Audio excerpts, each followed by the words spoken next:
त्रेता युग में एक बार बारिश के अभाव से अकाल पड़ा। तब कौशिक मुनि परिवार के लालन पालन के लिए अपना गृहस्थान छोड़कर अन्यत्र जाने के लिए अपनी पत्नी और पुत्रों के साथ चल दिए। फिर भी परिवार का भरण पोषण कठिन होने पर दुखी होकर उन्होंने अपने एक पुत्र को बीच राह में ही छोड़ दिया। वह बालक भूख प्यास से रोने लगा। तभी उसने कुछ ही दूरी पर एक पीपल का वृक्ष और जल का कुंड देखा। उसने भूख शांत करने के लिए पीपल के पत्तों को खाया और कुंड का जल पीकर अपनी प्यास बुझाई। वह बालक प्रतिदिन इसी तरह पत्ते और पानी पीकर और तपस्या कर समय गुजारने लगा। तभी एक दिन वहां देवर्षि नारद पहुंचे। बालक ने उनको नमन किया। नारद मुनि विपरीत दशा में बालक की विनम्रता देखकर खुश हुए। उन्होंने तुरंत बालक का यथोचित संस्कार कर वेदों की शिक्षा दी। उन्होंने उसे ओम नमो भगवते वासुदेवाय की मंत्र दीक्षा भी दी। वह बालक नित्य भगवान विष्णु के मंत्र का जप कर तप करने लगा। नारद मुनि उस बालक के साथ ही रहे। बालक की तपस्या से भगवान विष्णु प्रसन्न हुए।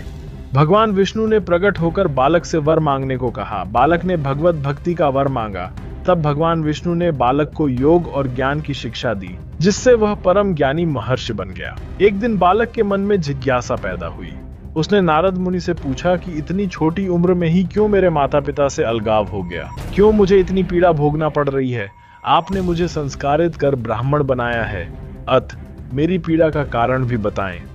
नारद मुनि ने बालक से कहा, तुमने पीपल के पत्तों को खाकर घोर तप किया है, इसलिए आज से तुम्हारा नाम पिप्पलाद रखता हूँ। जहां तक तुम्हारे कष्टों की बात है तो उसका कारण शनि ग्रह है, जिसके अहंकार वश धीमी चाल के कारण तुम्हारे साथ ही पूरा जगत भी अकाल की पीड़ा भोग रहा है। यह सुनकर बालक ने बहुत क्रोधित हो गया। उसने आवेशित होकर जैसे ही आकाश में विचरण कर रहे शनि को देखा, तब शनि ग्रह बालक पिप्पलाद के तेजोबल से जमीन पर एक पर्वत पर आ गिरा, जिससे वह अपंग हो गया। शनि की ऐसी दुर्दशा देखकर नारद मुनि खुश हो गए।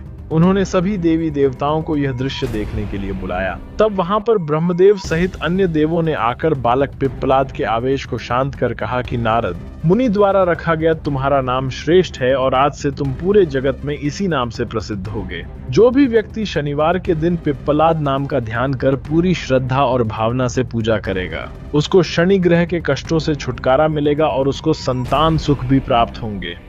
ब्रह्मदेव ने साथ ही पिप्पलाद मुनि को शनि ग्रह की शांति के लिए उनकी पूजा और व्रत का विधान बताकर कहा कि तुम धराशायी हुए शनि को अपने स्थान पर प्रतिष्ठित कर दो, क्योंकि वह निर्दोष हैं। पिप्पलाद मुनि ने भी ब्रह्मदेव के आदेश का पालन किया और उनसे शनिश्चर व्रत विधि जानकर जगत को शनि ग्रह की शांति का मार्ग बताया। इसीलिए शनि ग्रह की शांति के लिए शनिवार के दिन पीपल के वृक्ष के साथ ही शनिदेव के पूजन की परंपरा